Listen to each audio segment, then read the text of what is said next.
Dalam laporan World Economic Forum atau WEF tahun 2011-2012 menyebutkan indeks daya saing global Indonesia berada pada peringkat 46 dari 145 negara. Setelah Singapura urutan 2, Malaysia 21, Brunei 28, dan Thailand urutan ke-39. Indeks daya saing global diukur berdasarkan 12 pilar. Untuk Indonesia, beberapa pilar sudah cukup menggembirakan, seperti kondisi ekonomi makro yang baik. Namun beberapa pilar lain masih perlu ditingkatkan, terutama masalah infrastruktur dan kesiapan teknologi, yakni teknologi untuk meningkatkan kapasitas produksi, efisiensi, dan teknologi yang bisa membuat produk sesuai permintaan pasar. Dan tentunya teknologi itu juga sesuai dengan budaya industri itu sendiri.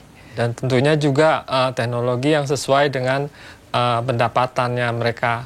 Teknologi itu akan terus dibutuhkan. Dan teknologi itu akan menentukan siapa pemenangnya. Dalam hal ini adalah industri mana yang paling siap dengan teknologinya, yang paling tepat dengan teknologinya, itu yang akan memenangkan pasar.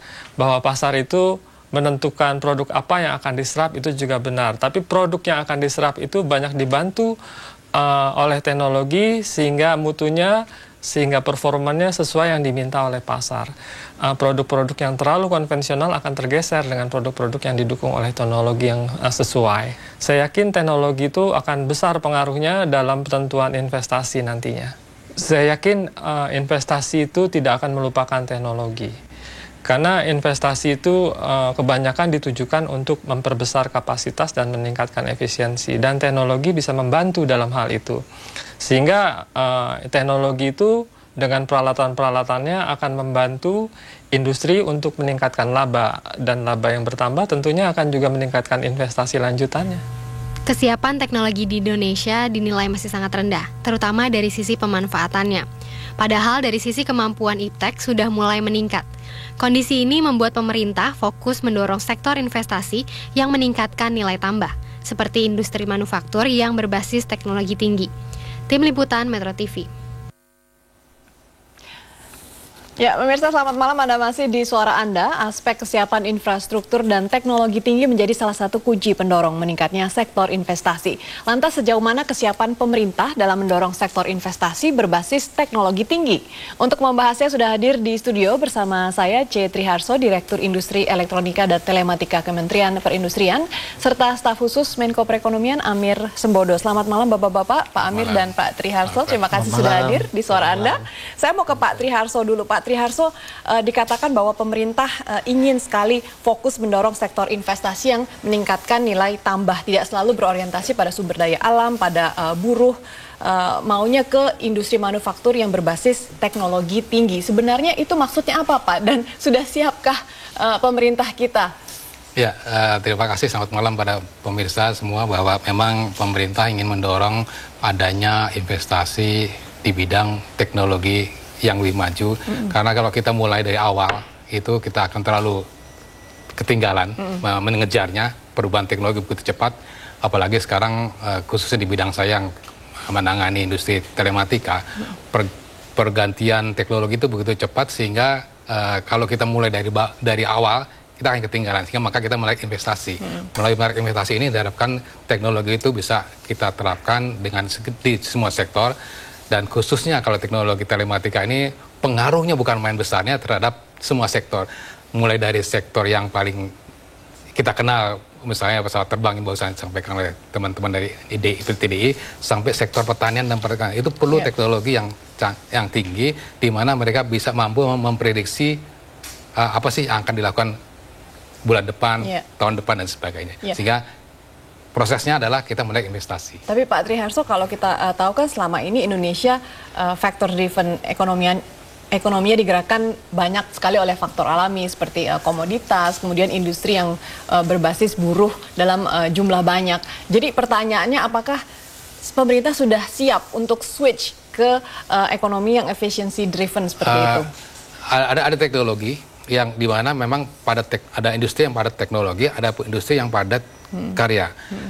Perkembangannya sekarang ada industri yang memang tidak bisa meninggalkan pada tenaga manusia, tapi ada industri yang memang harus berbasis teknologi tinggi, berbasis teknologi. Kita karena bekerja efisien dan sebagainya, tapi ada suatu produk yang kalau pakai teknologi malah malah nggak bisa, kacau. Jadi menurut Anda tergantung dari industrinya, ada industri yang padat karya, ada yang padat karya tadi disampaikan oleh teman-teman dari PDI. Diukur dari masing-masing industrinya. Ada yang padat karya, ada yang padat teknologi. Iya, Pak Amir, dikatakan juga bahwa kalau dinilai dari peningkatan penggunaan teknologi di Indonesia, itu masih kurang dibandingkan dengan kemajuan teknologinya itu sendiri. Dalam artian teknologi mungkin sudah maju, tapi masyarakat Indonesia atau mungkin investor-investor masih kurang memanfaatkan kemajuan teknologi itu. Pandangan Anda seperti sebetulnya apa, Pak? begini, kalau kita lihat dari pertumbuhan ekonomi Indonesia ya, kuartal pertama year to year 6,02%,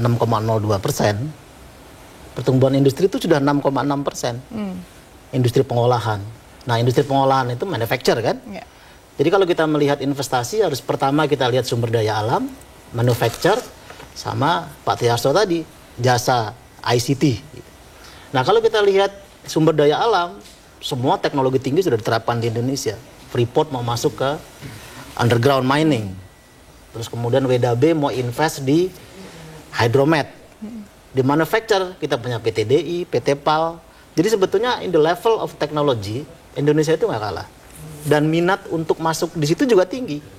Terbukti dengan itu tadi, pertumbuhan investasi juga cukup tinggi, 30,9% year on year-nya. Jadi kita optimis melihat ini. Tinggal bagaimana kesiapan kita memberikan insentif tambahan terhadap insentif yang sudah ada sekarang dan sumber daya manusia. Jadi ini tantangan terbesar. Pemanfaatan teknologi ini sumbangsinya kepada peningkatan pertumbuhan ekonomi Indonesia sudah terasa, sudah besar dan sudah terasa begitu ya. Betul. Baik, Pak Amir, Pak Triarso, investasi berbasis teknologi tinggi dikatakan sangat penting buat Indonesia. Sebenarnya di mana pentingnya? Begini, kita ini udah menjadi masyarakat global, bagian dari masyarakat global. Nah, sekarang masyarakat global itu adalah masyarakat yang bahasa sananya itu adalah knowledge based society. Sehingga kita nggak boleh ketinggalan kalau mau menjadi bagian daripada masyarakat itu. Yang kedua, bahwa kita juga mau masuk ke era globalisasi. Era globalisasi dengan berbagai macam perjanjian free trade area dan sebagainya dengan beberapa negara dan beberapa pihak, itu dituntut kita menjadi suatu negara yang efisien. Apalagi di industri manufaktur, tuntutan efisiensi sangat tinggi. Apalagi dengan trennya ke depan adalah tidak hanya efisiensi, tetapi juga bagaimana sekarang trennya adalah industri yang go green. Nah, itu adalah merupakan bagian daripada teknologi tinggi. Teknologi tinggi itu tidak bisa lepas dari bagaimana mensikapi kita terhadap perkembangan yang ada di dunia saat ini. Yang saya sampaikan bahwa kita nggak bisa menghindari bahwa sekarang adalah knowledge based society ada di Indonesia, di negara-negara di dunia ini, dan Indonesia bagian dari negara itu. Nah, apalagi sekarang perkembangannya yang saya alami sendiri adalah bahwa semua produk itu berbasis digital arahnya. Baik. Kita akan sambung lagi, namun setelah jeda berikut ini saya mau ke Pak Amir. Kalau tadi Pak Triarso katakan masyarakat ini berbasis knowledge, tapi transfer knowledge-nya itu seperti apa, Pak? Nanti kita bahas sesaat lagi, sudah jeda berikut. Pemirsa tetaplah bersama kami di Suara Anda.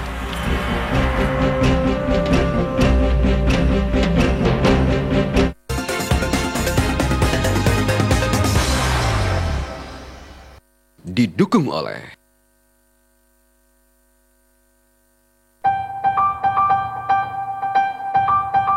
Indonesia telah menjadi tujuan utama investor di kawasan Asia. Sebagai satu-satunya anggota G20 dari Asia Tenggara, Indonesia mempunyai produk domestik bruto $1 triliun. Didukung oleh kebijakan makroekonomi yang kuat, stabilitas politik dalam negeri yang selalu terjaga dan berwawasan reformasi, pasar domestik yang terus berkembang, dan generasi muda yang dinamis dengan 50% penduduk berusia di bawah 30 tahun. Kini, iklim investasi yang sehat dan pengaruh yang kian meluas semakin membuat Indonesia bersinar di dunia. Invest in Remarkable Indonesia.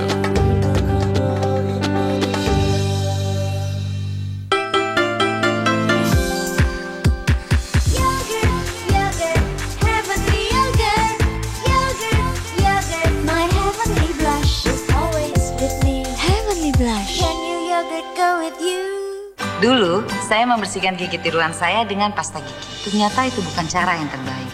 Gigi tiruan kira-kira 10 kali lebih lembut dari gigi asli. Membersihkan dengan pasta gigi dapat menyebabkan goresan pada gigi tiruan sehingga bakteri dapat tumbuh di dalamnya. Poliden pembersih gigi tiruan efektif menghilangkan 99,9% bakteri penyebab bau mulut. Dengan Poliden pembersih gigi tiruan lebih segar, saya lebih percaya diri.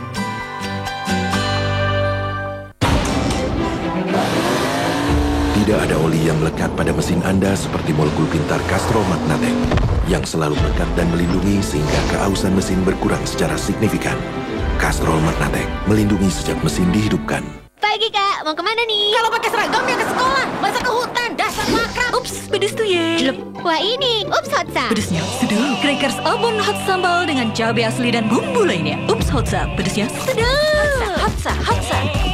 Rejeki BNI Ta Plus 2013 menangkan hadiah langsung emas 24 karat Toyota Avanza dan pilih sendiri rejeki impiannya. Tingkatkan saldo dan transaksi BNI Ta Plus Gria dan kartu kredit. BNI memberi lebih.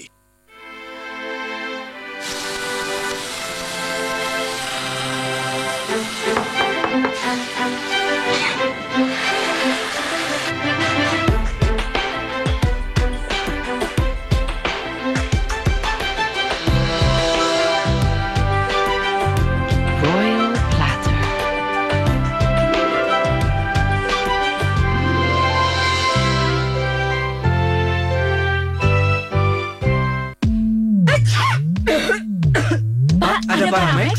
Sakit kepala? Paramex sakit kepala. Flu dan batuk? Paramex flu dan batuk. Paramex sakit kepala? Paramex flu dan batuk. Dua mantap yang dipercaya. Produksi Konimex.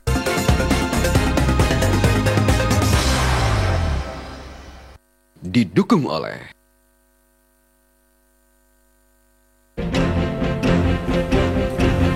Anda masih di Suara Anda membahas investasi berbasis teknologi tinggi. Saya mau ke Pak Amir. Pak Amir, tadi kan dikatakan oleh Pak Triharso bahwa masyarakat sangat bergantung kepada knowledge. Nah, transfer knowledge dari industri berbasis teknologi sendiri itu kan sangat penting ya Pak. Kalau katakanlah ada investasi asing membawa teknologi yang sangat baik dan harus ditransfer ke orang Indonesia, itu seperti apa Anda melihatnya? Jadi memang transfer teknologi itu nggak bisa dalam vakum. Dia harus ada yang mentransmit siapa. Pada umumnya memang foreign direct investment. Tapi jangan lupa juga, sekarang itu kita masuk era yang namanya global brain. Jadi yang namanya otak tuh udah mendunia gitu. Tidak perlu lagi orang riset harus satu negara, kolaborasi. Nah ini harus dimanfaatkan. Itu dalam payung yang namanya open innovation. Nah, kalau kita bisa memanfaatkan itu, kita bisa menginvite foreign direct investment, dan kalau kita lihat growth-nya memang tinggi. Jadi banyak sekali peminat untuk masuk di segala bidang, dari high tech sampai ke mining. Berarti masuk kan FDI. Kemudian researcher kita ini juga jangan menunggu, dia harus aktif masuk ke dalam itu tadi global brain. Dia ikut dalam riset-riset yang mutakhir. Orang Indonesia nggak kalah. Dokter-dokter kita itu teman saya sekarang ya, teman seangkatan saya di ITB, seluruh dunia industri pesawat itu ada mereka, dan mereka kunci engineers-nya. Jadi ada transmitter, terus kemudian ada pelakunya, baik perusahaan maupun individu. Itu yang paling penting. Ya. Nah Pak Amir, dukungan dari pemerintah sendiri untuk katakanlah mendorong investor untuk investasi di industri berbasis teknologi tinggi ini bisa dilihat dari apa? Dari regulasinya kah? Dari apa yang bisa kita... Memang kalau kita lihat dari World Economic Forum, dia kan ada 12 pilar. Yang pertama, yang basic ya, yang paling menonjol Indonesia adalah makroekonomi. Itu kita rankingnya lebih tinggi loh dari Malaysia. Kita ranking 25, Malaysia 30-an. Berarti kita lebih bagus. Terus kemudian infrastruktur, di sini kita lemah. Makanya pemerintah sekarang mendorong infrastruktur yang luar biasa. Itu kita kenal MP3I, Master Plan Percepatan dan Perluasan Pembangunan Ekonomi Indonesia. Itulah pertama kita punya master plan. Jadi kalau kita mau lihat di master plan itu, di mana mau bangun industri copper smelter, di mana mau bikin industri high tech, bagaimana university dibangun, itu sudah ada semua. Berarti investor lebih punya gambaran mereka invest di mana. Kemudian yang ketiga tidak kalah pentingnya adalah insentif, terutama insentif fiskal. Sekarang kita sudah kenal adanya tax allowance, tax holiday, dan kemudian itu di-contain dalam kawasan ekonomi khusus yang sekarang sudah ada 54 dari daerah yang mendaftar, yang sudah dibuat peraturan pemerintah itu sudah ada 2. Nah ini yang akan mendorong berkembangnya sektor industri berbasis teknologi berkembang di Indonesia. Pak Triharso, Anda sudah melihat pemerintah benar-benar menerapkan kebijakan investasi berbasis teknologi tinggi ini? Ya, memang arahnya ke sana. Salah satunya kita di bidang-bidang yang tadi Pak Amir katakan, katakanlah di infrastruktur. Ya, jadi pembangunan infrastruktur ini salah satu yang diharapkan oleh investor. Beberapa investor atau calon investor berkali-kali ketemu sama saya bicaranya, kalau infrastrukturnya bagus, ya jalan nggak macet, jalan lancar, pelabuhan lancar, bandara enak dan sebagainya, itu mereka akan datang. Mereka akan datang dan mereka bilang, suatu saat pernah bilang, saya sih nggak perlu insentif kalau infrastrukturnya oke. Karena pasar Indonesia itu menjanjikan. Mereka sampai pasar Indonesia saja sudah jadi insentif begitu ya. Pemain-pemain besar di elektronik khususnya sudah menjadikan Indonesia sebagai basis produksi untuk pasar regional. Tidak hanya mensuplai dalam negeri, tapi juga sudah mau ke global. Dan dia itu membawa teknologi. Nah, inilah kita manfaatkan perkembangannya. Benar sampai oleh Pak Amir bahwa brand kita memang nggak kalah.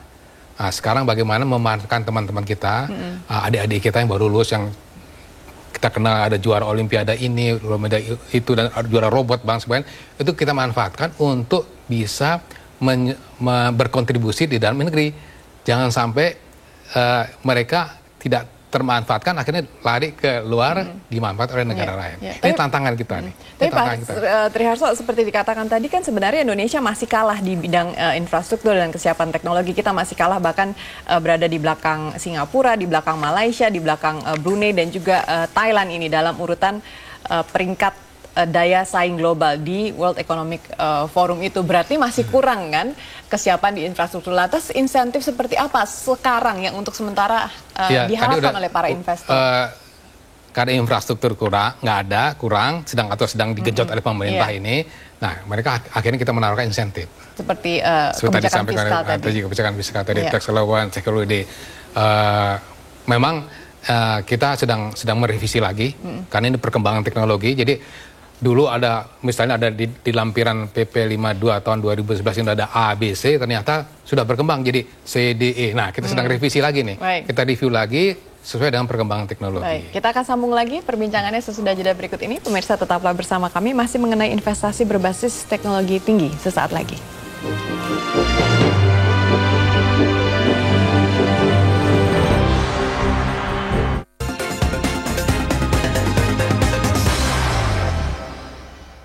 Didukung oleh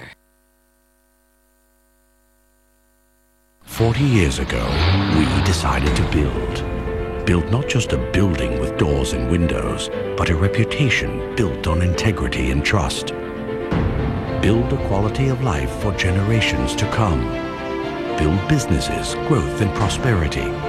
Build communities, lives and dreams.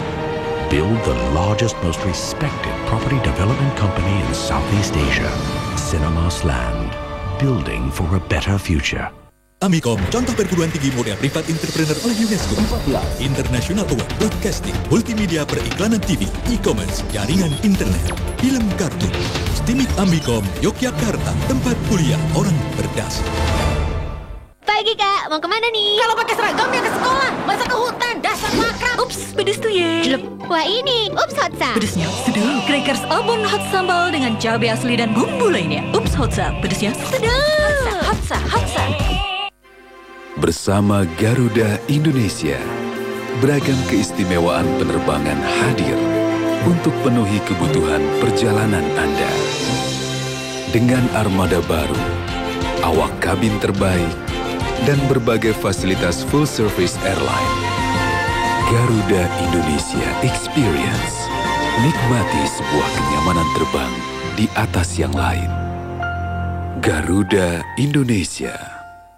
Dulu, saya membersihkan gigi tiruan saya dengan pasta gigi. Ternyata itu bukan cara yang terbaik. Gigi tiruan kira-kira 10 kali lebih lembut dari gigi asli. Membersihkan dengan pasta gigi dapat menyebabkan goresan pada gigi tiruan sehingga bakteri dapat tumbuh di dalamnya. Poliden pembersih gigi tiruan efektif menghilangkan 99,9% bakteri penyebab bau mulut.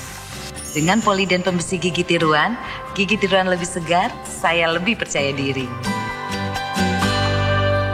Pagi kak, mau kemana nih? Kalau pakai seragam ya ke sekolah, masa ke hutan, dasar makrab. Ups, pedes tuh ye. Wah ini, Ups Hotsa. Pedesnya sedap. Crackers Obon hot sambal dengan cabai asli dan bumbu lainnya. Ups Hotsa, pedesnya sedap. Hotsa. Popok bayi nomor 1 di Jepang. Meris, kulitku bernafas bebas. Permukaan bergelombang, menyerap cepat, kering dan halus. Lembut, kulitku selalu tersenyum. Smile, Meris.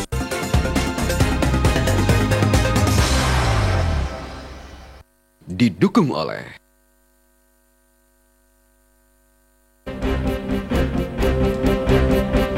Ya, pemirsa, terima kasih Anda masih bersama kami. Saya langsung lanjutkan ke Pak Amir. Sekarang Pak Amir, dikatakan bahwa orang Indonesia, masyarakat Indonesia banyak yang masih buta teknologi atau tidak buta sama sekali, tapi penglihatannya kurang begitu baik terhadap teknologi begitu. Jadi kalau kita mau menerapkan teknologi tinggi di industri, apakah perlu ada batasan-batasan tertentu supaya mudah diserap oleh masyarakat? Iya, jadi kalau kita lihat data MP3I ya dari kementerian, berbagai kementerian itu dikumpulkan.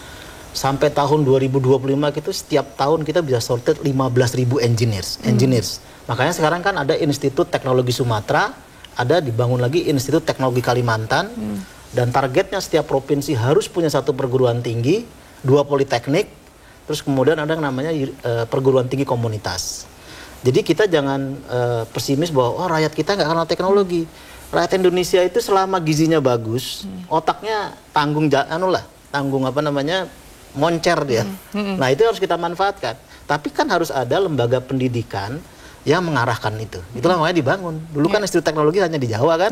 Sekarang di Sumatera udah mulai dibangun. Kalimantan dibangun. Nah dibangunnya di Kalimantan itu di Kalimantan Timur yang pusat dari mineral ya, tambang di sana kan ada semua. Jadi kita nanti bisa mengkaitkan antara sumber daya alam dengan perguruan tinggi kita. Nah bagaimana dengan masyarakat umum? Dengan pengembangan ICT, kita bisa kembangkan yang namanya e-learning sampai ke e-education, ya, distant learning. Itu backbone sekarang udah masuk sampai ke Indonesia Timur. Papua sudah masuk. Nah, kalau itu kita bisa terapkan pendidikan jarak jauh, itu masyarakat Indonesia bisa loncat gitu. Saya optimis dengan itu. Baik, Pak Triharso, kalau Indonesia